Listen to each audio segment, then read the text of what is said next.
If you've been tracking with us for the past few weeks, whether on site at one of our campuses or online, you know that we've been talking about wisdom. And we're talking about wisdom because wisdom is what gives us the skills we need, the skills you need, the skills that I need, the insight that we need, the knowledge that we need, the perspective that we need in order to live life well. And I think that no matter who we are and no matter what our stories have been up until this moment, I think that all of us, we want to live life well. Nobody sets out to live life terrible. Nobody sets out to fail in life. We all want to live life well, and that's where wisdom comes in.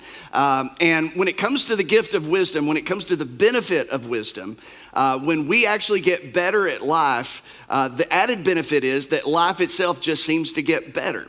When we are better at living life, life itself just seems to get better, and that's a really good thing. Without wisdom, we're talking about throughout this series that inevitably we make life harder than it has to be, and we make life harder than it already is. So just to make sure we can get off on an honest foot this morning and make sure that we're all on the same page, let me ask you a question. Have you ever made life more difficult than it already is and more difficult than it had to be? If you have, say, I have. All right, that's many of us, that's all of us really, if we're being honest. Without wisdom, that's what we do. We just make life harder. We make life harder than it has to be, and we make life harder than it already is. Without wisdom, you end up and I end up playing the role of the fool. And when we play the role of the fool, we just make a mess of things unnecessarily. And we make a mess of things without even trying to make a mess of things. Without wisdom, we play the role of the fool. And when we play the role of the fool, we make foolish decisions, we say foolish things, and we end up at the end of our life with a long list of foolish regrets. So this is a big deal, and it's why we're spending all summer long talking about wisdom, because wisdom enables us to make better decisions, and better decisions means fewer regrets. Wisdom enables us to make better decisions, and when we make better decisions, it means fewer regrets. Now, this idea, I think, is one of the primary motivations behind why we actually have the book in the Old Testament called the Book of Proverbs. And you know that Proverbs are just short sentences which really reflect long stories of what are oftentimes hard lessons that were learned over the course of many years. That's what the Book of Proverbs, it's what it is. It's these long stories that the writer, which is Solomon, he didn't have time to tell, so he condenses them down into single sentences or a couple of sentences so that we can understand a very long story and the hard lessons that were attached to that long story. So Solomon, he takes these short sentences and he wrote them down, and as we talked about last week, he gave them to his son, he gave them to his children, which in turn gave them to their children, and eventually this was given to the entire Jewish community because wisdom is a gift, and this gift was passed on to the next generation in order to minimize regret. And the reason that we actually have the book of Proverbs or the book of wisdom in our English Bibles today is for the very same reason. It's to minimize regret in your life and to minimize regret in my life. Now, we've all got regrets, and if we had open mic day at the church, which we will never have, but if we had open mic day at the church and we just invited everybody to come up and share about their regret, we would find that most of the time, people's regrets, they fall into 4 different categories. And we're only going to talk about one of those categories today. It's one of the 4 common regrets that most adults are walking around with, and it's regrets that are connected to relationships. Most every adult has a regret or a set of regrets that's attached to some type of relationship, whether a friendship, whether a romantic relationship, whether somebody they were married to, whether it was somebody they worked with, somebody they worked for, somebody that worked with them. These were relationships that once were, but are no longer. These are the relationships that for whatever reason, they went south, they grew cold. The end was unfortunate. The end was premature. There was just some bad things that happened. Maybe you don't even know what happened, but all of a sudden, the relationship just came to an end. Something was said, something was done, something happened, and as a result, the relationship ended. Now, when it comes to relationships that end, we all know that it happens. But when it happens, It isn't easy, and oftentimes it stings, and the sting of that lingers. It can be painful. It's not easy. Relationships are complicated. Relationships are loaded with emotion.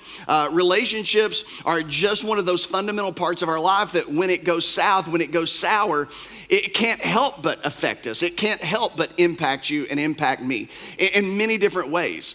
And so when relationships end, for whatever reason, those relationships often in time get filed away as regret. We regret what happened, we regret how it happened, and we regret what happened as a result of what happened. Now, when it comes to your life, when it comes to my life, chances are we've all been there and we've all done that. We all know the sting of a failed relationship or a broken relationship or a relationship that went south or a relationship that grew cold. We all know what that's like. And we've all been marked by failed relationships on one level or the other. Professional, personal, whether it's in our family, whether it's among friends, whatever it may be, we all know what that's like. But the book of Proverbs anticipates this very thing. The book of Proverbs anticipates that relationships are fundamental to your life and relationships are fundamental to my life, and that relationships are going to be challenging. Relationships are going to require hard work. So when you read through the book of Proverbs, you begin to understand that there's an underlying assumption in many of the things that Solomon is writing about. And the assumption is that relationships are necessary. They are fundamental. Relationships are necessary in your life and my life. Friendships are necessary in your life and my life in order for us to reach our fullest potential. God has connected my potential with relationship with other people, and God has connected your potential with relationship with other people. So God, he understands that we have been wired for relationship. We've been wired for friendship, and Solomon, he picks up on this because, again, he's a student. He's an observer. He's watching life play out. He knows his own experiences. So he begins to think about this, and he thinks about relationships maybe in his own life that haven't worked out, that have gone south, or maybe relationships among people that he knew that he's watched gone south, and he's learned some things, and that's wisdom. He's gained some insight. That's wisdom. So he condenses these observations and these experiences into these short sentences. And underneath all of these sentences about relationship, there is this underlying assumption that relationships are fundamental. They're fundamental in order for us to reach our fullest potential. They are fundamental in the sense that relationships have the capacity to make us better and stronger and greater versions of ourselves. And so underneath everything that Solomon is writing, those assumptions are there. And Solomon has this understanding that friendship, relationship, has the potential to either bring us life or rob us of life. He knows that iron sharpens iron. So does the countenance of one friend sharpen the countenance of another friend. Or as iron sharpens iron, one friend, one relationship can improve the other person who's in the same relationship. So he understands this. He gets all of this. So he gives advice over and over again about relationships. He gives, advice about how to get into a relationship, how to have a friend. He says, if you want to be a friend, you got to be friendly. If you want friends, you got to be friendly. That's just good advice. Some of you need to hear that. Some of you have gone your whole life saying, I don't have any friends. Solomon said, I wonder why. You need to first be friendly. The reason you have no friends is you're not very friendly. In other words, Solomon says, because relationships are fundamental in your life, and because you need an assortment of different relationships in your life, you have to welcome relationship into your life. You have to pursue relationship. You have to take initiative. You have to take the first step. You've got to reach out. It's got to be on you. You can't just assume that everybody else is going to do what's necessary to be your friend. You've got to decide to go be a friend in order to have friends. So he gives this type of advice, and it's all throughout the Proverbs, but then he spends most of his time not on really how to get a friend or how to get into a relationship. He spends a lot of time on how to manage it and how to preserve it because every relationship is in many ways, it's fragile. And it's got to be nursed, and it's got to be worked, and it's got to have attention paid to it, and it's got to have a certain level of focus placed on it. And he says relationships aren't easy. They're going to be challenging. They're going to be difficult. It doesn't matter whether it's in your house, outside of your house, at your office, at school, doesn't matter. Relationships always have the potential of going bad, no matter how good they are.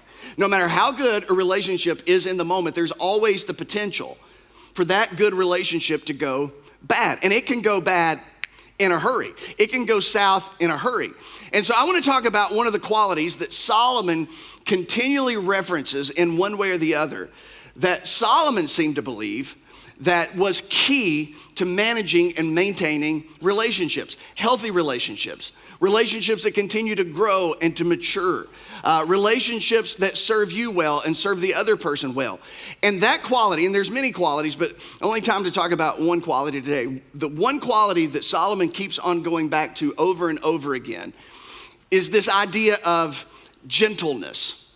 Now, this is something we don't talk a lot about, and our culture doesn't champion gentleness all that much. Matter of fact, I don't know if I've heard very many sermons or talks or Bible lessons on gentleness because it's just one of those things that we just don't talk a lot about. And I think one of the reasons why we don't talk a lot about it is because we just really don't even understand what it is. It's a difficult word to translate out of the Hebrew, and it's a difficult word to translate out of the Greek. That's why it takes a lot of different words to describe this one word of gentleness, because it comprises itself of many different words and many different qualities and many different attitudes. To be gentle is to be mild-mannered. That's part of it. It's to be compassionate. It's to be considerate of other people. It's to be kind. It's to be gracious. It's to have an inviting disposition. Gentleness in many ways is demonstrated by a strong hand that knows how to have a soft touch. A strong hand, but a soft touch. That's gentleness. It's being level-headed and even-tempered. Now, I will tell you, I don't have to, but I'll just tell you, I am the least qualified person to talk about gentleness. So I'm not speaking out of my own victory this morning. I am speaking in the sense of, oh, look, that's where we should go. That's what we should do. That's who we should be. Because oftentimes I am not level-headed, and oftentimes I am not even-tempered. Don't say anything, Shepherd or Grayson. I'm just not. Gentleness is about not getting angry. Everybody gets angry. This idea that there's some Pollyanna type Christian version of the world where we never get angry, we never get upset. Not true. Not true. We get angry, but here's what gentleness is. Gentleness is getting angry at the right time, within the right measure, for the right reason. Anger at the right time, in the right measure, at the right season, expressed in the right way. That's gentleness. Gentleness is being gracious towards other people's limitations, towards other people's weaknesses, and towards other people's mistakes. That's what gentleness is. It's many things, but yet it's one thing. We handle delicate things with gentleness. Just before the service began, I remembered I didn't have my contact lenses in. And without contact lenses, I really can't see past the fourth row. And that's okay. Because some of you, you're just scowling at me anyway. I don't understand. I'm just joking. But I put my contact lenses in and, they're delicate. And, you just reach down in there and you try to be soft and then you're putting it in your eye. That's gentleness. It's a strong hand. I could take that contact lens and I could just wad it up in my hand. I could tear it in two. I could throw it away. I could do any number of things to it. But it's having a strong hand that knows how to give a soft touch. We handle valuable things with gentleness. When somebody hands you something, maybe like an heirloom or maybe like a vase of some kind or, some type of thing that they've passed down in their family, some type of artifact, and they hand it to you and they tell you how valuable it is and you're like, oh my goodness, you should have told me that, and you're like super gentle with it. Or we're gentle with newborn babies. One of the funniest things in the world is to watch a big grown burly man hold a newborn baby. I mean, it's really entertaining. I mean, because it's like they're afraid they're gonna crush it. It's like, do you know where that baby came from? Do you know what it had to go through to get here? That sucker's tough, but it doesn't matter. Doesn't matter. This big grown man, he's just barely holding on to it. Is it okay? Is it okay? And that's gentleness. It's like, I've got these strong hands. I've got all this power. I've got all this strength, but I don't want to use it for harm. I don't want to hurt. We handle broken things with gentleness. You drop a glass on the counter and the glass shards go everywhere and you just don't go in there and just start grabbing. That's not what you do. Now, you've got the strength to do that, but you're going to wound yourself and you're going to create a bigger mess. But you go in gently and you just begin to pick it up one at a time. And especially if it's something so valuable that you are hopeful that you might be able to put it back together. You want to be very careful and very gentle that you don't make things worse. You want to preserve it. So you're super careful, you're super intentional, you're super thoughtful about the way you go about touching broken things. That's gentleness. Gentleness is power under control. It pictures a wild stallion, a wild horse that's been tamed. And when you've got a tamed horse, it's no less strong than an untamed horse. They have the same amount of strength, except the tamed horse now knows how to bridle its own strength. It knows how to operate under control. There's no difference in how strong they are or how mighty they are. One horse isn't more of a horse than the other. One horse has been tamed. There's power under control. That's gentleness. So gentleness includes all kinds of things, including a sense of being willing to yield. That's gentleness. You don't always have to have it your way. You can actually look at somebody and say, well, and you're thinking, because it's probably not good to say it, you're thinking, I know my way's better and my way is it's actually smarter, but okay, let's do it your way. Let's go with that. That's hard to do, but that's gentle. If you always have to have your way, that's not very gentle. So there's this idea, James talks about wisdom that comes from above over in James chapter 3 in the New Testament. And part of the wisdom that comes from above is this sense of being willing to yield. It does not have to be my way. It doesn't have to be the way that I always want it. So let's do it that way. There's this sense of being teachable. This attitude that says, I could be wrong. Matter of fact, let's all just say that out loud and practice it just for a moment. Ready, everybody at all our churches, even online, if you're driving down the road, just say it out loud. I could be wrong. One more time. I could be wrong. But I'm not. That's us. That's down here on the front row. That's the creme of the creme right there. I mean, that's like,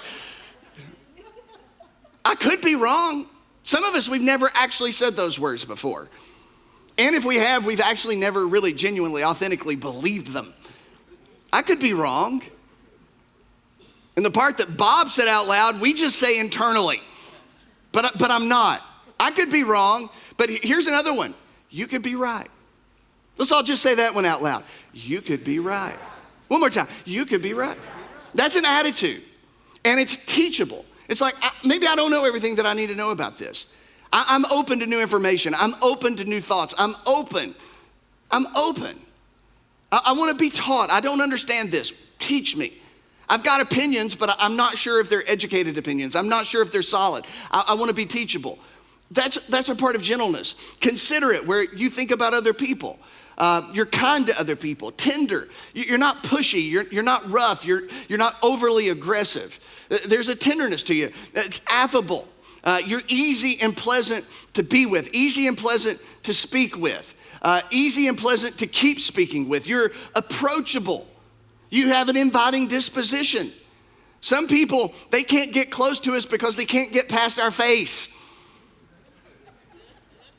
They see us from across the room. They see us from across the hall. They see us and they're like, we just look scowly and miserable and angry, not inviting. It's just harsh. It's a harsh disposition. It's just a resting harsh face. It's all it is. I don't know why you're laughing. I don't know why you're laughing. But anyway, it's just that all the time, and nobody feels invited to get close to that. And this is part of gentleness. It's being measured. It's being measured. You're in control. You're calculated. You're not overly reactive. You're thinking about what you're going to say before you say it. And you just consider what you're going to say and how it's going to, you're measured. So when you put it all together, everything that we talked about, gentleness is not about being the loudest. That's our culture. It's not about being most aggressive. That's a large part of our culture. It's not about being passive either. It's not about being quarrelsome. It's not about being antagonistic. Gentleness is not about being a pushover. It's not about weakness. It's not about codependency. It's not about cowardice. Gentleness is about bridled power. It's about strength under control. That's what gentleness is. It is a strength. Don't ever forget this. According to the scriptures, a lack of gentleness, a lack of kindness, a lack of all of these attributes and attitudes that we talked about, a lack of gentleness actually signals weakness. It signals weakness. But gentleness is a sign of strength. Gentleness is love's response to someone else's weakness. Gentleness is love's response to someone else's limitations, to someone else's failure, to someone else's mistake, to someone else and their irritating qualities or their frustrating qualities. Gentleness is love's response to those things. And gentleness is how we preserve influence within relationships. It's how we keep communication open in relationships. As soon as things get harsh, people stop listening. And oftentimes, the louder we get, the quicker people stop listening. The more insulting that we are in a moment of emotional dialogue, oftentimes people stop listening. Gentleness is what keeps the communication open. It's what keeps us from saying the things that we really don't mean, that we really can't take back. Gentleness is how we maintain healthy relationships. And gentleness is about the words that we speak. It's about the actions that we take. It's about the reactions to the actions of other people. It's about our attitude. It's about our disposition. Gentleness is about everything that we are and everything that we do. And so Solomon, he speaks about it. In Proverbs 15, he says, a gentle answer turns away wrath, but a harsh word stirs up anger. He says there's two choices that you can pick between when it comes to a moment of conflict, when it comes to a moment of escalating emotions. He says there's two paths that you can take. You can take the path of gentleness, or you can go the path of being harsh. That's really the only two things that you can do in a moment where there's conflict, in the moment where there's an argument, in the moment where there's a disagreement, when there's a difference of opinion. And he says in that moment, when emotions are, getting high on behalf of somebody towards you, and somebody's angry towards you, or somebody's upset towards you, or frustrated towards you, he says, a gentle answer in that moment turns away wrath.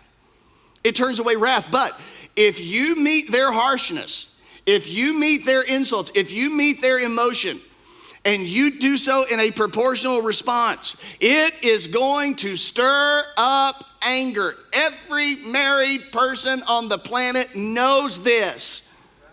Knows this. Have you ever, you tried to go to your spouse or whatever and you wanted to be mad? Isn't that crazy? We like to be mad from time. We just want to be mad. We want to get it out. And it's like, we go and we're like, I don't like this. And then they just say, well, I'm sorry. Don't say you're sorry. I want to be mad. It's hard to be mad when somebody won't be mad with you. You ever notice that? It's hard to hold on to anger when you can't get somebody else to be angry with you. It passes faster. But if they get angry with you, you can go many rounds. You can go for a long time. Gentleness, according to Solomon, is what allows us to diffuse highly emotional and volatile moments within relationships.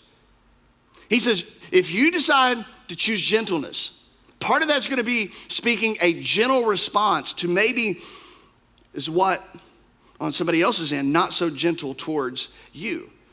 He says gentleness helps disarm the anger. It's what disarms or diffuses the frustration of the moment. Gentle people maintain their composure in the face of somebody who's losing their composure.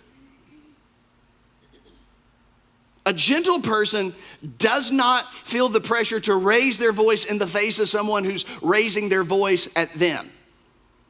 Gentleness doesn't raise the intensity. It doesn't escalate the situation. It de-escalates the situation. It's the bomb squad that comes in that keeps the bomb from going off. Gentle people choose not to mirror the emotional intensity of the person who's right in front of them. This is what Solomon's saying. If you choose to mirror the anger, the frustration, whatever it may be, you're just gonna stir this bad boy up. And when you stir it up, it's gonna stink. And when you stir it up, that fire is only gonna get hotter. He says, you can either turn it away or you can stir it up. You can turn it away or you can stir it up. He says, that's the choice. And gentleness chooses to turn it away. It refuses to antagonize. That's gentleness. It refuses to stir the pot or to kick things up. Gentle people consciously measure their responses, their actions, their attitudes, their words in the moment of intense discussion, intense disagreement, in the midst of an argument. I know that, many of you've read books along these lines, but, conflict is a part of life, and conflict's been something we've all had to deal with professionally, personally, and so I've done considerable reading about conflict because I don't like it, I hate it. And if you like conflict, you should seek out counseling because something's wrong with you. You shouldn't also run away from conflict because that's not healthy either. So there's a balance to it. But there are phrases in the moment that we can use, that we can leverage. Maybe you have some, maybe you know some. But here's some things. This is what Solomon's talking about. Somebody comes at you and they're like, let me tell you. And they're just going on and on and on and on. And then you just look at them and say, thank you for telling me that. And just don't say a word. That's going to tick them off that you're not ticked off. But then it's going to kind of throw a curveball. And even if they keep on going, they can only go so long like that. And Solomon says, you can't control them, but you can control you. You can look at them and say, I can understand why you would feel that way. I can understand why you would feel that way. Or, we're on the same side of this. We just see it differently. But we are on the same side. We're on the same side. We just see it differently. Or, you can look at them and you can say, let me make sure I understand what you're saying. And then you just recap what they told you. That lets them know you're listening. Hey, I'm listening. Let me make sure this is what you're saying. I can understand why you would feel this way. Or I'm happy to keep talking about this as long as we can go have dinner afterward. As long as we can go hang out afterward, because you let them know, hey, the goal of this is that we're still going to be friends at the end of all of this. So yeah, let's talk about this, but at the end of this, let's go grab lunch. I'm happy to talk about it with you, but we got to go hang out afterward. These are ways that Solomon says we can diffuse the situation. I'm sorry you feel that way. Or, okay, hold on, one second. What problem are we trying to solve here? Because that communicates, okay, this is a problem, but the goal of this is to solve the problem. So before you go any further, I understand that you're upset, I hear what you're saying, but what problem are we trying to solve, and how can we resolve this? What does resolution look like in your mind? Because now you're turning the page. This is just not about the problem. Now it's all of a sudden about the solution. And then there are those moments, and I know for some of you it's once every 25 years, but you could just look at them and say, you're right, I'm sorry. I'm wrong, you're right, I'm sorry. And if they still can't let it go, that's not on you. That's on them. So when people get harsh, we don't have to respond likewise. When people get loud, we don't have to respond likewise. When people begin to lose their control and their composure, we don't have to respond likewise. Gentleness does not weaponize anger. It does not weaponize words. It does not weaponize the limitation, the weakness, or the failure of someone else. It's just not what gentleness is all about. So Solomon goes on to say that gentle words are then a tree of life, but a deceitful tongue, it crushes the spirit. Harsh words, hurtful words, spiteful words, they take away life. But gentle words, the right words, spoken at the right time, spoken in the right way, it brings life. It's life-giving. It builds up. It doesn't tear down. Gentle words are helpful, not harmful. They open communication. They keep the door open. They don't close the door on communication. Gentle words are not insults. They're not means of punishment. They're not means of enacting shame or guilt on the shoulder of somebody else. Gentle words are intended to preserve the relationship. They're intended to stave off further harm. The goal of a person with gentleness is not conflict, The goal of a gentle person who's choosing gentleness, it is not the conflict, it's the resolution to the conflict. It is not the argument, it is the resolution to the argument. It's healing, not hurt. And Solomon says if you're gonna have healthy relationships that are gonna last the distance, it's gonna require gentleness. He says this elsewhere, he says gracious words, which they are gentle words. That's part of gentleness is graciousness. Gracious words are a honeycomb, sweet to the soul, and it heals the bones.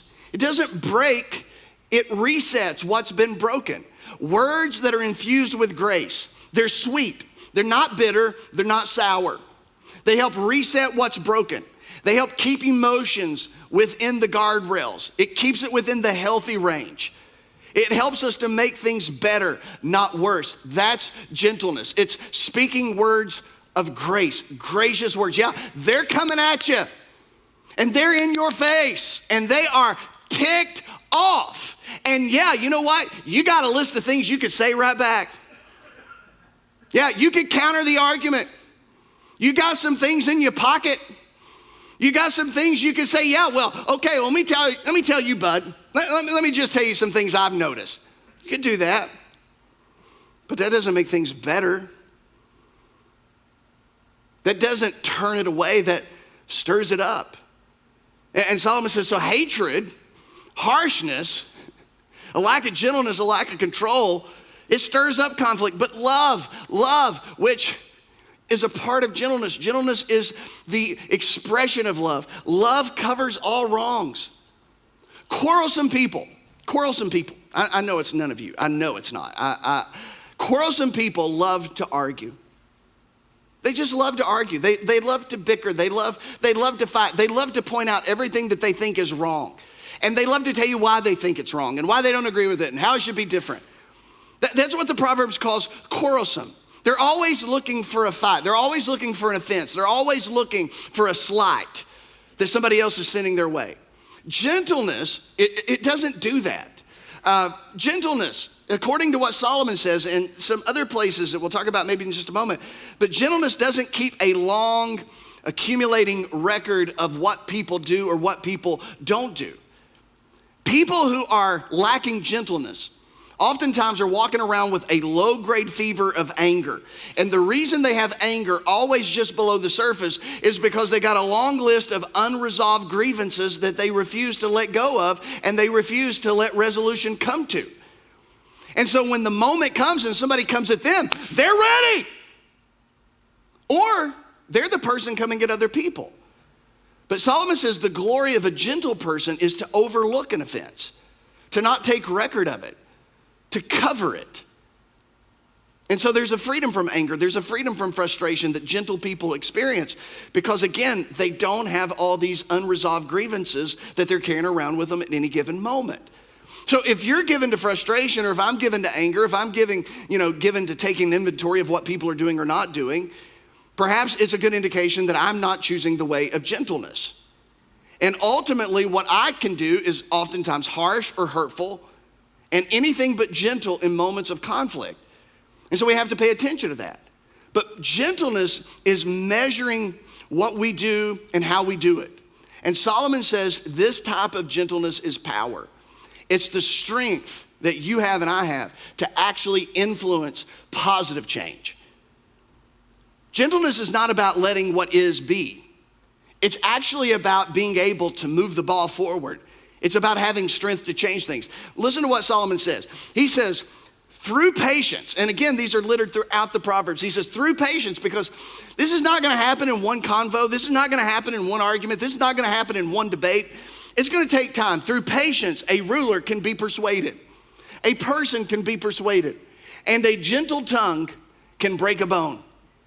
Solomon says that gentleness is so powerful, it can actually break the hardest bones, the strongest bones. And his point is that anger won't convince anybody. Being out of control is not going to convince anybody of anything. Yelling just to make your point isn't going to convince anybody of anything. Gentleness is what persuades. Gentleness is a means to be heard. Gentleness is a means to initiate change. Listen to it in another translation. Patient persistence pierces through indifference. Even when you think they don't care. Even when you think they could care less. Even when you think they're not paying attention. Patient persistent of what? Persistence of what? Gentleness. Patient persistence pierces through indifference. Gentle speech breaks down rigid defenses. Even when someone has their objections and they have their arguments and they've put up their walls, gentle speech, gentle words, kind words, gracious words, over time, when we're patient and we let gentleness make its full effect known, it begins to tear down those rigid walls of defense. And Solomon says this is applicable in any conversation. This is applicable in any area of life. This is just the way it is. This is the wisdom that has been, woven into the fabric of creation. Listen to what else he says. He says, with patience, you can convince a ruler, and a gentle word can get through the hard-headed. You can pierce through somebody who's stubborn and resistant. He says, gentle words are powerful. Gentleness is a powerful approach at initiating change. It is a powerful approach at how to be heard and how to be seen and how to be taken seriously. The culture says be loud. The culture says be hateful. The culture says be insulting. The culture says, hey, make a snarky joke, be sarcastic. Hey, shame them. Whatever, our culture goes an entirely different way. Solomon says if you want to be heard, if you want to be seen, if you want to actually initiate change, gentleness is your best play. He goes on to say, he says, a wise, mature person is known for his understanding. The more pleasant his words, the more persuasive he is. In other words, jerks don't influence anybody. Angry people don't influence anybody. You want to know why we have the far right and the far left in the United States of America? And you want to know why the far right and the far left seem to have very little influence over all the people in the middle? It's because they're harsh, they're angry, they're dogmatic, they're not teachable, they're not gentle. Gentleness is influence. All the other things leaves you in a tribe all by yourself with a bunch of enemies and very little friends. And this is what Solomon is saying. Gentleness is a strategy that can bring about change, not only in relationships, but at a greater level in communities and in nations. A mature person is known for his understanding. The more pleasant his words, the more persuasive he is. Insults don't get you anywhere. Making somebody the butt of the joke doesn't get you anywhere. He goes on to say in Proverbs 16, in another translation, he says, the one who is wise in heart is called discerning, and kind speech increases persuasiveness. Insults won't do it, anger won't do it, yelling won't do it, being snarky, spiteful, hateful, petty, overbearing, it won't do it. Gentleness helps us be heard. And in the culture that we live in, man, this is a message for all of us. Gentleness helps us be heard. And it helps our words become seeds that sow for future change. That's what gentleness is. Gentleness is my words. Gentleness is my action. It's my reaction. It's my disposition. It's not the scowl. It's not the look of anger. It's a smile on the face. It's a pleasant look. And all of those things, Solomon says, it brings influence. And it helps you turn away wrath. And it helps you keep from stirring things up. And it actually will help you to initiate the change that needs to be had. So you take all of these things, the words you speak, the disposition you have, and somebody's talking to you, and you're nodding up and down, you're just not shaking your head, and you're just not rolling your eyes, and you're just not gesticulating everywhere while they're talking. You're just gonna feed it. You're just gonna stir it up. Gentleness is listening, not just waiting to speak again. Gentleness is listening. It's thinking about what you're hearing. And so Solomon paints a picture of a gentle person who doesn't record every grievance, who deals gently with conflict, who chooses words wisely, whose disposition is a conscious decision. It's a reflection of their heart. It's inviting, and it lets people know I'm interested. He paints this picture all throughout the Proverbs, and he says gentleness is key to relationships. And then you get out of Proverbs and you go to the New Testament, and guess what? Gentleness is a center part of the New Testament as well. Listen to this, Titus 3, verse 2. So, Paul says, believers shouldn't curse anyone or be quarrelsome, but they should be gentle and show courtesy to who? To everyone. So when you read the New Testament, gentleness becomes an outflow of our relationship with God. In Galatians 5, Paul says that it is the fruit of God's Spirit within us, that the capacity for gentleness is in you as a believer, it's in me as a believer, and God's Spirit cultivates gentleness when we allow the Spirit to cultivate in our lives. And this gentleness, according to the New Testament, is at the heart of every relationship we have. Paul wrote to the church at Ephesus and he says, with all humility and gentleness, with patience, bearing with one another in love. He says, you're gonna get on each other's nerves. You're gonna frustrate and anger each other. But when you get angry, it's gonna work out a whole lot better if that person that you're angry at refuses to reciprocate.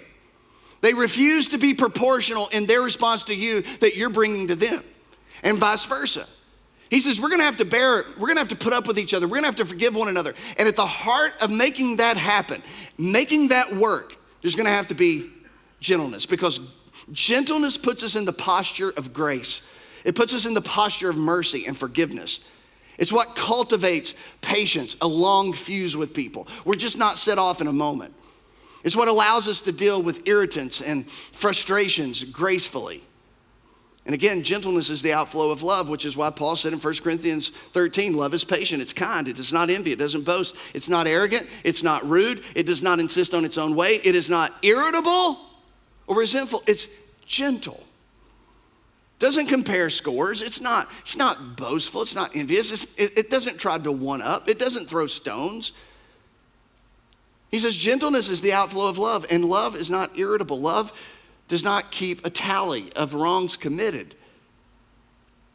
Paul says gentleness, like Solomon, is at the heart of every relationship. In another place, he writes to the Corinthians and he says, or he writes actually to the Galatians, that reference is not right. It's Galatians chapter 6. He says, brothers and sisters, if someone is caught in a sin, which happens, you sin, I sin, we all sin. If anybody's caught in a sin, you who live by the Spirit should restore that person how? Gently. It's not gotcha. It's not, the goal isn't to embarrass. The goal isn't to shame. The goal isn't to belittle. The goal is to restore. The goal is to put what's broken back together again. And Paul says, when we do this gently, we do this carefully, we do this thoughtfully. Not with judgment or condemnation, we do it gently. So again, to go back, he says, believers, that's all of us. We shouldn't curse, we shouldn't be quarrelsome, but we should be gentle. And we should show courtesy to everyone, because it's at the heart of our faith. And why is it at the heart of our faith? Well, this is it, and I'll wrap it up. Because the only time that Jesus ever referred to himself in self-describing ways, this is what he said.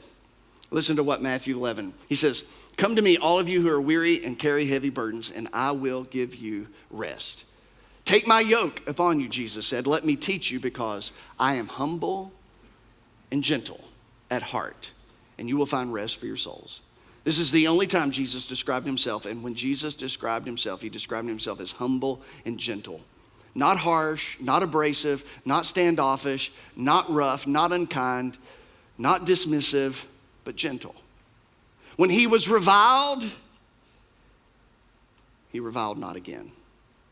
He was not proportional in his response to his haters or to those who ridiculed him or to those who mocked him. Jesus handled people like we would handle a contact lens, or the way that we would hold a newborn baby, or the way that we would pick up something that's broken. Jesus was gentle with people. He didn't keep a long list of wrongs committed. He's not hostile. He doesn't overreact. He doesn't yell. He doesn't lose composure. Whether he's talking to the woman at the well, and he deals with her so gently and so personally and so respectfully, or the woman caught in the act of adultery who's thrown down at his feet, and everybody else ready to be harsh, everybody else ready to be judgment, everybody else ready to condemn. And Jesus just says, okay, those of you without sin, go ahead and throw the stone. Go ahead and throw the stone. And they all had to put down the stones because none of them were without sin. And Jesus' point is, how can you throw a stone? Who are you to throw a stone? And then they all walked away. Jesus looks at her and says, neither do I condemn you. Go and sin no more.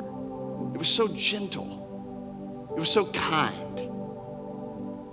And it opened the door for Jesus to be heard. And when we see that in Jesus, we rest in that. We find life in that. We find freedom in that. He doesn't overreact, neither should we. He doesn't keep a long list of things, neither should we. He isn't hostile, neither should we be hostile. He doesn't meet anger with anger, neither should we. He doesn't rub people's face in their failures, neither should we. We are the sons and daughters of God. And the gentleness that we've received from our Heavenly Father is the gentleness that we are to give to one another. So when you think about how God has dealt with you in your worst moments, your most difficult moments, your darkest moments, your biggest struggles, your greatest failures, I guarantee you what you're gonna find out is that he was so very gentle. He didn't rub your nose. He didn't come at you and power up. He was gentle.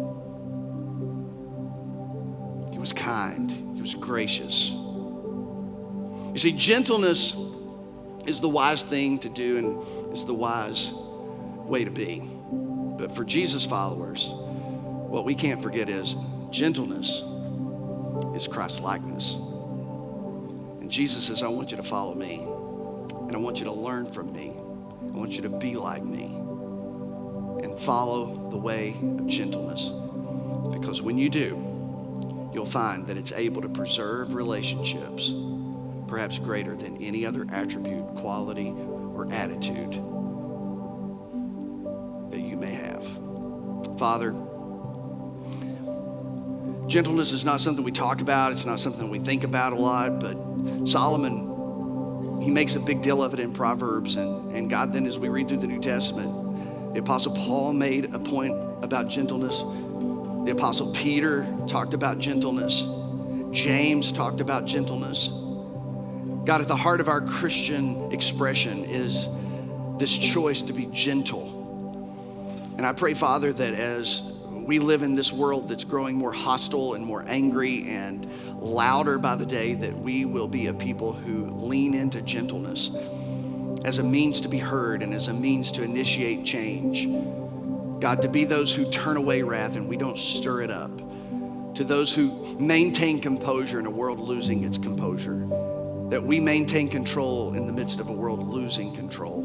That we discipline what we say in a world that just says whatever it thinks and whatever it feels. God, let us go the way of Jesus. Remind us of the gentleness we've received so that it will inspire us to be the gentleness we give away. In Jesus' name, and everybody said,